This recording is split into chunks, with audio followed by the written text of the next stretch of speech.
എൻ്റെ ബൈക്കിൻ്റെ ഈ ബാക്കിലത്തെ ഡിസ്ക് പ്ലേറ്റ് സദ്യത്തിൽ തന്നെ അറിയാൻ പറ്റും നല്ല രീതിക്ക് ചാലും കാര്യങ്ങളൊക്കെ വേണ്ടിയിട്ടുണ്ട്. ഇങ്ങനെ വെച്ച് ഓടിക്കഴിഞ്ഞാൽ നമുക്ക് ബ്രേക്കൊക്കെ എത്ര പേടൊക്കെ മാറിയിട്ട് കഴിഞ്ഞാലും നമുക്ക് ബ്രേക്കിംഗ് എഫിഷ്യൻസി അത്ര ഇതായിട്ട് കിട്ടില്ല. പിന്നെ ബ്രേക്ക് പേടൊക്കെ അന്യവനായിട്ട് തേയും അങ്ങനത്തെ കാര്യങ്ങളൊക്കെ ഉണ്ട്. അപ്പോൾ ഇതെന്തായാലും ഇപ്പോൾ ഞാൻ മാറാമെന്ന് വിചാരിച്ച് കുറേ ആണ്ട് ഇരിക്കുകയായിരുന്നു. ഇപ്പോഴാണ് സമയം കിട്ടിയത്. അപ്പോൾ എന്തായാലും ഇത് മാറിയിടണം. ഇതഴിച്ച് മാറേണ്ട ടൂൾസും കാര്യങ്ങളൊക്കെ എൻ്റെ തന്നെ ഇരിപ്പുണ്ട്. പക്ഷേ ഈ ആക്സിൽ ബോട്ടും കാര്യങ്ങളൊന്നും ഞാൻ അടിക്കാറൊന്നുമില്ല. ടയറൊക്കെ ഒരു പക്ഷേ ഊരി പോകുന്നുള്ള പേടി കൊണ്ടായിരിക്കും. അപ്പോൾ കോൺഫിഡൻസ് ഇല്ലാത്ത കാര്യങ്ങളൊക്കെ ചെയ്യാതിരിക്കുന്നത് ബെറ്റർ. അപ്പോൾ എന്തായാലും ഇത് കടയിൽ പോയിട്ട് ചെയ്തിട്ട് ഞാൻ വീഡിയോ. അപ്പോൾ ഈ ഡിസ്പ്ലേറ്റ് വാങ്ങിച്ചിട്ടുണ്ട്. ഇതിന് 1200 അടുപ്പിച്ചാണ് പ്രൈസ് വരുന്നത്. അപ്പോൾ ഈ ഡിസ്പ്ലേറ്റ് മാറാൻ നേരത്തെ എനിക്ക് വേറൊരു പണികൾ കിട്ടി. എൻ്റെ പഴയ ബ്രേക്ക് പേഡ് ക്രാക്കായി. അപ്പോൾ ഇനി അതുകൂടെ ഒന്ന് പുതിയത് വാങ്ങിച്ചിട്ടുണ്ട്. അതുകൂടെ ഒന്ന് മാറിയിടണം. ഈ ഡിസ്ക് പ്ലേറ്റൊക്കെ വല്ലപ്പോഴും അടിക്കുന്ന സാധനം കൊണ്ട് തന്നെ ഇതിൽ റെസ്റ്റും കാര്യങ്ങളൊക്കെ കയറി നല്ല രീതിക്ക് പാടായിരുന്നു. WD-40 ഒക്കെ അയച്ചാണ് ഇത് അഴിച്ചെടുത്തത്. അപ്പോൾ ഇതാണ് പഴയ ഡിസ്പ്ലേറ്റ്. അപ്പോൾ ഇതും പുതിയതൂടെ കണ്ടാൽ തന്നെ നിങ്ങൾക്ക് അറിയാൻ പറ്റും എന്തുമാത്രം ഒരു വ്യത്യാസം ഉണ്ടെന്ന് രണ്ടും തമ്മിൽ.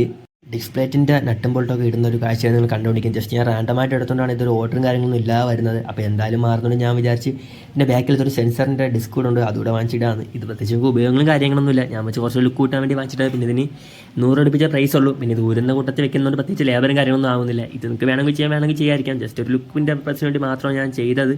ഇത് മുമ്പിരുന്ന സ്ഥലത്ത് പ്രത്യേകിച്ച് ഇത് ഇല്ലാതിരുന്നതുകൊണ്ട് തന്നെ ഇതിൻ്റെ അത് നല്ല രീതിക്ക് അഴുക്കും കാലിൽ കയറി ഈ ഒരു സ്ക്രൂവിൻ്റെ തിറങ്ങുന്നില്ലായിരുന്നു. അപ്പോൾ അതൊക്കെ ക്ലീൻ ചെയ്തെടുക്കാൻ കുറച്ച് ബുദ്ധിമുട്ടായാലും സാധനം സെറ്റ് ചെയ്തിട്ടുണ്ട്. അപ്പോൾ ബ്രേക്കിംഗ് എഫിഷ്യൻസി ഒക്കെ കുറവാണെങ്കിൽ ഇതൊന്ന് ചെക്ക് ചെയ്ത് നോക്കിയാൽ മാത്രം മതി. That's it for today. പുതിയ വീഡിയോ കാണുന്നവരെ ബൈ ബൈ.